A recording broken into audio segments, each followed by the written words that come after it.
Quel peut être le point commun entre un porte-avions moderne et un navire, construit il y a plus de 1000 ans par les mains des Vikings sans un seul clou de fer? Comment les peuples des froides côtes de la Scandinavie ont-ils pu créer des navires d'une longueur de près de 90 mètres qui étonnent encore aujourd'hui les ingénieurs? Mais le plus important, pourquoi avaient-ils besoin de tels géants? La réponse à cette question est cachée dans le bruit ancien des haches et l'odeur du chêne frais, dans ces secrets qui ont traversé les siècles et ne sont pas encore entièrement élucidés. Selon les descriptions des chroniqueurs médiévaux, de tels colosses comme le légendaire Drakkar ne faisaient pas que flotter, ils volaient sur les vagues. Les navires sur lesquels les Vikings conquéraient les mers étaient construits selon le principe du chevauchement de planches, que les historiens appellent le bordage à clin. Cela signifiait que chaque planche était superposée à la précédente, telle une écaille sur le corps d'un monstre marin. Grâce à cela, le navire devenait léger, flexible et rapide, capable de survivre aux assauts des tempêtes du Nord. Les découvertes archéologiques à Roskilde, Danemark, le confirment. Même après 1000 ans, ces coques conservent leur forme, comme si elles avaient été construites hier. Une telle méthode d'assemblage exigeait une précision incroyable. Une erreur de l'épaisseur d'un ongle pouvait coûter la vie au navire. Les Vikings utilisaient un outil que l'on appellerait aujourd'hui une hache à équarrir, une large lame à l'aide de laquelle le maître pouvait ajuster chaque planche avec une précision au millimètre près. Un seul coup manqué et des semaines de travail étaient réduites à néant. Parmi les Vikings existait un mot spécial pour les maîtres capables de construire un navire, skipasmid. Ce n'étaient pas de simples artisans, mais des prêtres du bois et du vent. Leur savoir se transmettait oralement, de génération en génération, et valait plus cher que l'or. Car le Drakkar n'était pas seulement un moyen de transport, il était le symbole de l'âme du clan. Imaginez le bruit d'un village côtier. Des dizaines de personnes travaillent côte à côte, l'odeur de la résine et du sel chatouille les narines, et au-dessus de tout cela s'élève le squelette de la future merveille. Long comme un champ de bataille et fin comme une flèche. Chaque couple est courbé précisément sous la main du maître. Chaque planche semble chercher sa propre place. Les historiens estiment que de tels navires gigantesques comme le légendaire Serpent de mer du Sørland pouvaient atteindre une longueur de 90 mètres, accueillant plus d'une centaine de guerriers. Et tout cela sans plan, sans instrument de mesure, uniquement de mémoire et à l'œil. Mais le plus mystérieux, ce n'est pas la taille, mais la manière dont ces navires maintenaient leur stabilité sur les vagues. Les ingénieurs modernes débattent encore comment les Vikings parvenaient à un rapport idéal entre légèreté et solidité. Peut-être la réponse réside-t-elle dans la manière dont ils unissaient le bois et la mer en un seul être vivant. Quand une vague frappait la coque, le Drakkar ne se brisait pas, il pliait, il vivait, comme si l'océan lui-même l'avait accepté dans ses rangs. Et tandis que les archéologues nettoient la vase des restes d'anciennes planches, dans ces courbures, on peut entendre le souffle d'une époque où l'homme et la mer parlaient le même langage. Mais qu'est-ce qui les poussait à construire de si grands navires? La soif de gloire? Le commerce? Ou quelque chose de plus grand, le désir d'aller au-delà des confins du monde connu, où les cartes s'arrêtaient et les légendes commençaient? La réponse se trouve dans la technologie de construction elle-même, et dans celui qui tenait la barre de ces monstres marins. Quand les archéologues ont pour la première fois remonté les restes d'un navire de la baie de Roskilde, ils n'en ont pas cru leurs yeux. D'énormes planches de chêne, comme vivantes, conservaient la courbure donnée par le maître il y a 1000 ans. Ces fragments appartenaient à ce qu'on appelle un navire long, une catégorie de navires conçus non pas pour le transport de marchandises, mais pour la guerre et l'attaque surprise. Long, étroit, presque sans superstructure, il fendait la mer comme si sa surface était une route lisse. C'est dans de tels navires que s'est incarné le principe, devenu le cœur du miracle scandinave, la construction symétrique de la quille au bordage. La quille, c'est-à-dire la poutre centrale, servait de colonne vertébrale au navire. Ce terme ne désignait pas seulement une pièce de la construction. La quille donnait à tout le navire son âme et sa direction. Sans une quille parfaitement droite, le navire ne naviguait pas, mais luttait contre les vagues, tel un homme à la colonne brisée. C'est pourquoi la pose de la quille était considérée comme un rite sacré. On y apportait des offrandes, on y plaçait des pièces de monnaie, et parfois même une goutte de sang animal, pour apaiser les dieux de la mer. Les études modernes du bois montrent que les maîtres choisissaient des arbres dont le tronc avait une courbure naturelle correspondant aux futures membrures du navire. Ils ne courbaient pas le bois, ils cherchaient sa forme prête dans la forêt. Ce n'est pas de l'ingénierie, c'est une symphonie entre le bois et l'homme. Un des chercheurs écrivait qu'un skipasmide expérimenté pouvait voir le navire à l'intérieur du chêne, comme un sculpteur voit la statue à l'intérieur de la pierre. Pour assembler les planches, les Vikings utilisaient des tendons de bœuf et de la résine. Cette méthode, connue sous le nom de rivetage sur sangle, permettait à la coque d'être étanche et en même temps flexible. Étonnamment, de telles jonctions résistaient tout autant que les rivets métalliques modernes. Dans la saga de Harald à la belle chevelure, il est mentionné que les navires de sa flotte pouvaient traverser une tempête, quand les vagues frappaient plus haut que les mâts. Il ne s'agit pas d'une exagération poétique. Les calculs des historiens navals montrent qu'un drakkar à la coque flexible pouvait s'incliner de près de 40 degrés sans perdre sa stabilité. Le processus de construction lui-même s'apparentait à un rituel militaire. On choisissait d'abord un terrain au bord de l'eau, ce qu'on appelait le berceau du navire. Les maîtres creusaient une fosse, y posaient la quille et montaient les bordages par couche, fixant chaque planche avec des chevilles en bois, des goujons en orme. Après chaque rangée, la coque était enduite d'un mélange de goudron et de graisse de baleine. Cette odeur s'imprégnait dans la peau, les cheveux et les vêtements, rappelant que la mer ferait désormais partie de leur vie. Selon les données archéologiques, la construction d'un grand drakkar nécessitait environ 40 chaînes et le travail de 50 personnes pendant 1 an. Aucun plan, aucune trace écrite, tout existait uniquement dans l'esprit du maître et dans sa mémoire. Les jeunes apprentis se tenaient à proximité, mémorisant chaque geste, chaque bruit de hache, comme une prière. Un chroniqueur du XIIe siècle écrivait « Le skipasmide voit la mer avant que le navire ne touche l'eau ». Les Vikings eux-mêmes appelaient ces navires des dragons, et ce n'était pas un hasard. À la proue, on sculptait une tête de monstre, destinée à effrayer les mauvais esprits et les ennemis. Cet élément s'appelait drak, d'où le mot drakkar. Parfois, selon les légendes, les maîtres cachaient des morceaux d'ambre dans les yeux du dragon, afin que le navire voie son chemin, même par tempête. Les découvertes archéologiques confirment effectivement la présence d'incrustations de pierre ou d'ambre dans les ornements de proue. Le bruit des marteaux, le craquement du bois, l'odeur du sel, tout cela se fondait en un seul sentiment. Ils construisaient non pas un simple navire, mais une voie vers la gloire. Le drakkar devenait le prolongement de leur corps, un moyen de prouver leur force aux dieux. Quand le navire était mis à l'eau, tout le clan se rendait sur le rivage. Les femmes apportaient du pain, les enfants tenaient les cordes, les anciens jetaient dans la mer les cendres de charbon brûlé, symbole du chemin éternel. Les ingénieurs modernes du musée maritime norvégien ont tenté de recréer un tel navire et ont rencontré un problème inattendu. Le chêne qui pousse aujourd'hui a une structure de fibres différente, plus lâche, moins dense. Autrement dit, même si nous avons les plans, nous ne pouvons pas reproduire entièrement l'ancienne technologie. Les Vikings travaillaient avec un bois qui ne pousse plus comme ils le faisaient il y a 1000 ans. Quand la coque achevée commençait à respirer le vent pour la première fois, les maîtres disaient que le navire s'était réveillé. À partir de ce moment, il n'appartenait plus aux hommes, mais à la mer. Et quiconque montait sur le pont savait, devant lui s'étendait un chemin vers l'inconnu, où seule la force de la main et la volonté du cœur pouvaient le maintenir à flot. Mais avant que ces géants ne partent en campagne, ils devaient subir une épreuve qui déterminait si le navire était digne de voir les vagues de la mer du Nord. Quand le drakkar était prêt, sa vie ne faisait que commencer. La première épreuve s'appelait la vérification en mer. Un moment officieux mais décisif qui pouvait anéantir une année de travail. Le navire était mis à l'eau dans un silence complet. Ni un mot, ni un chant, seulement le grincement des cordes et le bruit sourd du bois contre l'eau. Si le navire s'était posé droit, sans gîter, si le vent avait effleuré la voile comme pour le saluer, les maîtres hochaient la tête en silence. Le navire était accepté par la mer. Si en revanche la coque commençait à jouer, se courbant de manière anormale, le drakkar était démonté. Sans regret, sans plainte. Car les Vikings croyaient « mieux vaut noyer le bois que de noyer les hommes ». Cette vérification n'était pas seulement un acte technique, mais une partie du culte maritime.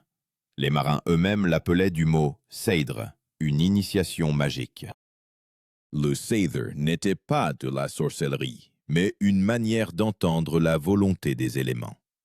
Il jetait des branches brûlées dans l'eau, observant si elles coulaient ou flottaient. C'est ainsi qu'il déterminait si la mer accepterait le nouveau navire.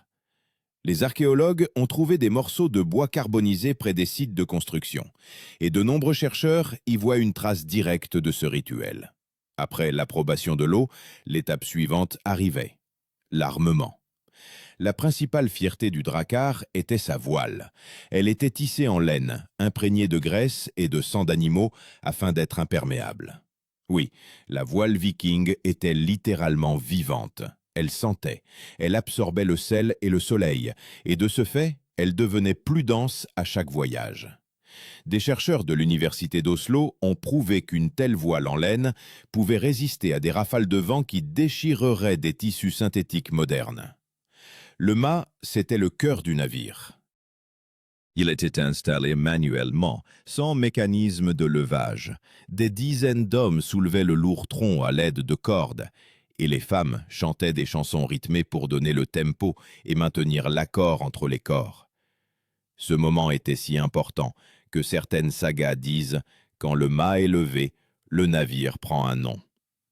Le nom n'était pas choisi par le propriétaire, mais par le vent lui-même, selon la manière dont la première rafale touchait la voile. Mais les épreuves de résistance étaient encore à venir. Chaque nouveau drakkar devait subir ce qu'on appelait l'épreuve des rameurs. Cela semble simple, mais en réalité, c'était un enfer. 50, et parfois plus de 100 personnes s'asseyaient sur les bancs et ramaient contre le vent, testant l'équilibre du navire et sa flexibilité. Les rameurs sentaient la coque respirer sous eux, les planches grinçaient, l'eau suintait par les fissures, le vent arrachait les rames de leurs mains. Si après 1 heure de rame, la coque restait sèche et ne brisait pas le rythme, le navire était considéré comme prêt pour l'expédition. Sinon, les Vikings retournaient à leur hache. Parmi les marins, il y avait une expression « le navire vit tant que sa quille vit ». Ce n'est pas une métaphore, mais un fait technique. La quille supportait tout le poids et la direction. Pour la renforcer, les maîtres utilisaient une résine spéciale, mélangée à de la poussière de charbon et des poils d'animaux. Cette masse noire, trouvée lors des fouilles à Sørland, a étonné les scientifiques par sa solidité. 1000 ans plus tard, elle n'était toujours pas désintégrée. Pendant les essais, le navire subissait encore un autre mystère, la vérification de combat. Les Vikings simulaient une attaque. Plusieurs personnes couraient sur le pont, entrechoquant leurs boucliers, pour vérifier la stabilité de la coque. Le bruit des coups, le craquement des planches, l'odeur de la sueur et de la résine, tout cela transformait le navire en un être vivant, prêt au combat. Un chroniqueur écrivait « Quand le drakkar acceptait le poids des guerriers, il devenait une partie de leur chair ». Les ingénieurs navals modernes s'étonnent. Comment un navire, construit sans cadre métallique ni rivet, pouvait-il supporter un tel stress? La réponse, dans la flexibilité de la construction. Les Vikings utilisaient un principe que l'on appelle aujourd'hui le quille flottante, c'est-à-dire que la coque n'était pas rigidement fixée, mais pouvait légèrement bouger sous l'impact d'une vague. Cet effet fonctionnait comme une suspension de voiture moderne, amortissant les oscillations et empêchant le navire de se briser. Après toutes les vérifications, le navire était décoré. Des boucliers étaient fixés sur les côtés du bord, non pas pour la protection, mais comme signe d'appartenance. Chaque bouclier racontait l'histoire du clan, des exploits, du sang versé pour la gloire. Quand le drakkar était à quai, ses disques ronds scintillaient, comme les écailles d'un poisson géant. Dans les sagas nordiques, il était dit, quand le soleil frappe les boucliers, l'ennemi voit la mort avant même d'entendre le cri des rameurs. Et c'est ainsi, quand le navire avait passé toutes les épreuves, qu'il était accepté par le jarl, le chef dont le nom était désormais lié au destin du navire. Il accomplissait le dernier rite. Il frappait le flanc de sa paume et prononçait « Va et ne reviens pas vide ». Ces mots ne signifiaient pas une malédiction, c'était une bénédiction viking. car chaque navire devait rapporter soit des richesses, soit la gloire, soit la mort. Il n'y avait pas de troisième option. À ce moment, un grondement montait de la côte. Tambours, rugissement de cornes, tintement des armes. L'expédition commençait. Les dracars s'éloignaient vers l'horizon comme une volée d'oiseaux géants, et seul le vent salé savait lesquels reviendraient. Quand la flotte de dracars sortait du fjord, la mer se transformait en un miroir d'acier. Le vent gonflait les voiles, et les lourds navires, créés sans un seul plan, commençaient à se déplacer avec une telle vitesse que les chroniqueurs les comparaient à une panthère courant sur l'eau. Les historiens estiment que les meilleurs dracars pouvaient atteindre 15 nœuds, plus rapidement que de nombreux navires européens du Moyen-Âge. Pour les Vikings, cela signifiait le pouvoir sur la mer, où chaque coup de rame supplémentaire décidait du destin. La principale force du drakkar n'était pas seulement sa vitesse, mais aussi sa capacité de manœuvre. Contrairement aux lourdes galères médiévales, les navires vikings avaient un faible tirant d'eau, seulement environ 1 mètre. Cela leur permettait de pénétrer directement dans les estuaires des rivières, où l'ennemi n'attendait pas d'attaque. Les archéologues modernes appellent une telle construction une plateforme universelle. À l'époque, les Vikings disaient simplement « Notre navire va là où nagent les poissons et où vivent les hommes ». L'élément clé de la direction s'appelait la planche de gouvernail, en norvégien steerboard. C'est de ce mot qu'est dérivé plus tard le moderne starboard, bâbord. Cette planche était fixée à la poupe et elle était manœuvrée par un homme appelé le steerman, le timonier. Il n'était pas seulement un barreur, mais en fait le second commandant après le jarl. Tout dépendait de son flair. S'il se trompait, le drakkar pouvait chavirer sur la vague. Selon les descriptions des chroniqueurs, le timonier se tenait pieds nus, sentant le navire avec ses pieds. Quand une vague frappait, il ne regardait pas la boussole, elle n'existait pas. Il écoutait le son de la coque. Les Vikings disaient « Un bon timonier entend quand le navire a peur ». Les découvertes archéologiques du gouvernail du navire d'Oseberg montrent qu'il était sculpté non seulement pour diriger, mais aussi pour amortir les vibrations de l'impact de l'eau. C'était un chef-d'œuvre d'hydrodynamique, bien avant l'apparition de la science. Pour maintenir le cap, on n'utilisait pas de carte, mais des signes de la mer.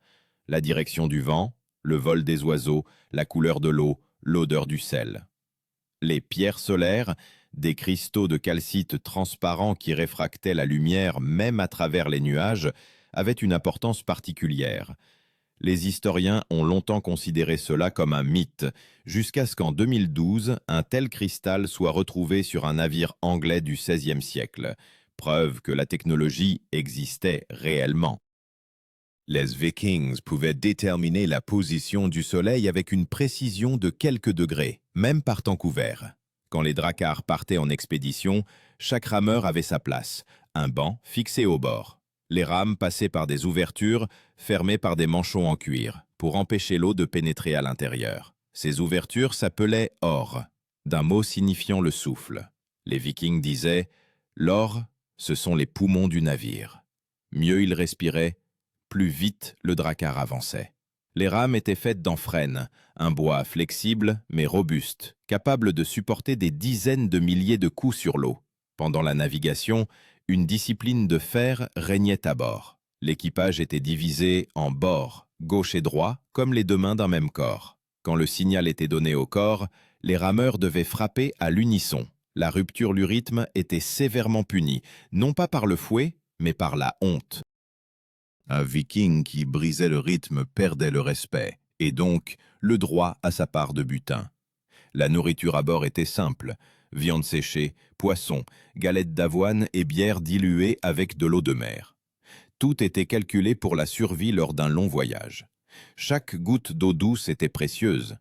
Dans les mers froides, les Nordiques économisaient leur énergie en ramant de manière courte mais puissante. Le roulement se faisait toutes les 2 heures pour préserver les forces. Quand la tempête commençait, la voile était affalée et on passait aux rames. C'était un moment de vérité.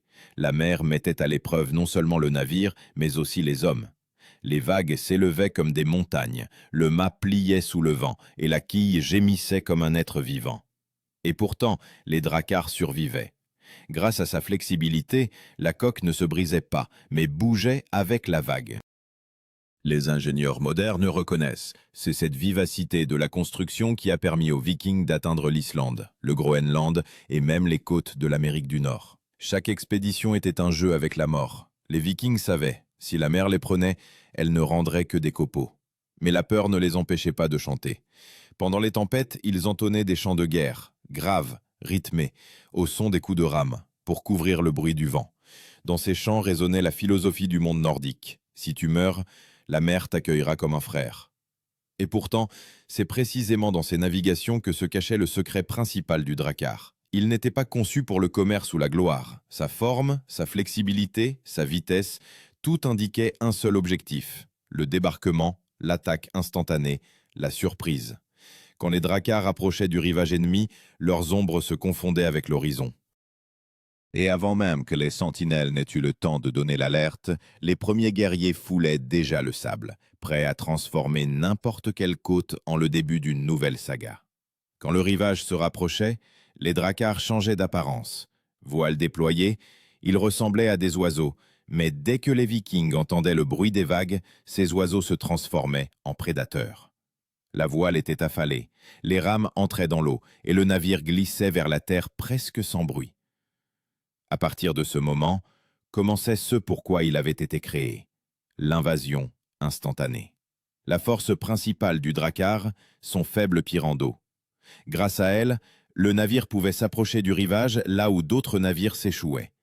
Les archéologues en Islande ont trouvé des vestiges de quais où les Drakkars entraient dans les estuaires des rivières à une profondeur ne dépassant pas le genou d'un homme. Cela permettait de débarquer une centaine de guerriers armés en 1 minute à peine. Les experts militaires modernes appellent cela un prototype d'opération amphibie. Un concept clé expliquant la puissance de combat du Drakkar est le mur de bouclier. Ce n'est pas une formation tactique terrestre, mais un système de défense sur le navire. Les boucliers, fixés le long du bord, ne servaient pas seulement d'ornement. Ils protégeaient les rameurs des flèches et des lances, transformant le Drakkar en une forteresse mobile. Quand le débarquement commençait, les guerriers retiraient leurs boucliers et se réorganisaient instantanément en un mur, le fameux mur de bouclier, ou skjoldborg. C'était le moment où la mer et la terre se rejoignaient en une seule ligne d'attaque. Les historiens notent que les Drakkars n'agissaient jamais seuls. Ils naviguaient en flottille de 20, 30, parfois jusqu'à 100 navires. Les signaux n'étaient pas donnés par des drapeaux, comme sur les flottes ultérieures, mais par des sons de corps. Chaque jarl avait son propre motif, par lequel les guerriers reconnaissaient sa voix. Ce signal résonnait en écho sur l'eau, transformant le fjord en une salle de bataille résonnante. Un moine anglais, témoin de l'assaut sur Lindisfarne, écrivait « Nous entendîmes un rugissement de trompe et la mer parla d'une voix d'enfer. » Pendant l'attaque, les navires se tournaient la proue vers le rivage. Chaque Drakkar avait une passerelle étroite, appelée broue. C'était un ponton en bois que l'on jetait sur le sable. Par là, un par un, les guerriers armés descendaient. Toute l'opération prenait moins de 10 minutes. Les ennemis n'avaient pas encore eu le temps de se rassembler que les Vikings plantaient déjà leurs étendards sur les collines côtières. L'un des éléments techniques les plus importants du Drakkar était l'équilibrage de la coque. Lors du débarquement, le poids se déplaçait et le navire pouvait chavirer. Pour éviter cela, les maîtres calculaient à l'avance la répartition du poids.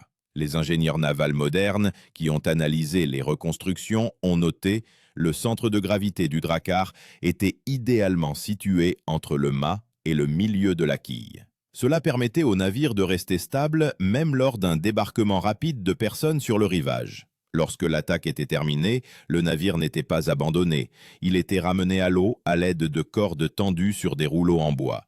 Tout cela ne prenait que quelques minutes. Ainsi, la flottille pouvait disparaître de l'horizon plus rapidement que l'alarme ne se déclenchait. Cet effet de surprise a fait des Vikings une légende et de leur navire un symbole de peur dans toute l'Europe. Mais la guerre n'est pas la seule chose qui a rendu les Drakkars immortels. Les voyages commerciaux, les expéditions exploratoires, tout reposait sur les mêmes navires. Les archéologues ont trouvé des preuves de voyages jusqu'à Byzance et Bagdad, et certaines sources mentionnent des marchands scandinaves ayant même atteint les rives de la mer Caspienne. Les Vikings commerçaient des fourrures, des esclaves, de l'ambre, du fer. Leurs navires sont devenus un pont entre le nord et l'est, entre le froid et le sable. Il est intéressant de noter que chaque flottille avait ses particularités. Les Norvégiens construisaient des dracars étroits et légers, pour les mers orageuses. Les Danois, plus larges, avec une plus grande cale de chargement. Et les Snäckar suédois se distinguaient par une coque longue, presque serpentine, parfaitement adaptée aux rivières d'Europe de l'Est. Tout cela était des variations d'un même principe, la vitesse et la mobilité. C'est ce principe qui a permis aux dracars d'atteindre l'Islande, le Groenland, puis la mystérieuse terre de Vinland sur la côte de l'Amérique du Nord. En 2000, les archéologues de Lanzo-Meadows ont confirmé les Vikings y ont effectivement posé le pied 500 ans avant Colomb. Et ils l'ont fait sur les mêmes navires, créés à la main, sans plan ni outils. Mais la découverte la plus stupéfiante pour les historiens modernes a été autre. Au fond des fjords de Norvège, on trouve des traces de navires dont la longueur dépassait tout ce que nous savions sur la construction navale viking. Certaines sources affirment jusqu'à 90 mètres. Peut-être s'agissait-il de navires amiraux de rois, construits pour démontrer leur puissance. Peut-être des navires sacrés, destinés non pas à la navigation, mais à des rituels funéraires. Et pourtant, la question reste ouverte. Comment les Vikings, sans plan ni outils métalliques, ont-ils pu créer quelque chose de comparable en taille à une frégate moderne? La réponse, semble-t-il, se trouve plus profondément, dans le fait que pour eux, le navire n'était pas une machine, mais un être vivant. Ils ne le construisaient pas, ils le mettaient au monde. Et quand le drakkar partait en mer, son destin était aussi imprévisible que la nature même de la mer du Nord. Quand le drakkar achevait son voyage, il ne mourait pas. Il passait dans un autre monde. Les Vikings croyaient, le navire comme l'homme a une âme. C'est pourquoi les meilleurs d'entre eux ne pourrissaient pas dans les docks. Ils étaient brûlés. Le rite funéraire décrit dans la saga des Ynglingar était le dernier voyage du guerrier. On le plaçait sur le pont du navire, entouré de ses armes, boucliers, armures. Le navire était incendié, et le vent transformait les flammes en ailes, emportant le guerrier vers Odin. Les archéologues ont trouvé des dizaines de ces sépultures. La plus célèbre, le navire d'Oseberg, découvert en Norvège. Il était presque entièrement conservé, et quand les scientifiques l'ont dégagé, ils n'ont pas vu qu'un simple navire, mais une œuvre d'art. Des dragons sculptés, des motifs, des traîneaux rituels, des tissus avec des symboles solaires. Même 1000 ans plus tard, l'odeur de goudron et de bois se faisait sentir sous les couches d'argile. Les dracars ne sont pas morts du temps, mais des changements. Quand l'Europe est passée aux grands navires marchands et aux lourds navires de guerre, les monstres flexibles du Nord ont cédé la place aux géants lents.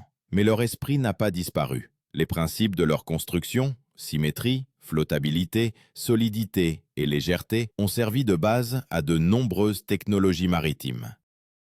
Les ingénieurs modernes reconnaissent il est impossible de reproduire la précision des courbures et la flexibilité du drakkar.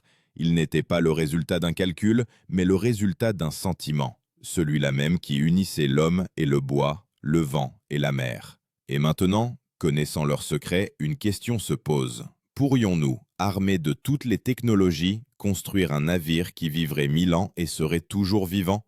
Ou bien, cette compétence est-elle un art à jamais disparu des hommes pour qui la mer n'était pas une route, mais un destin?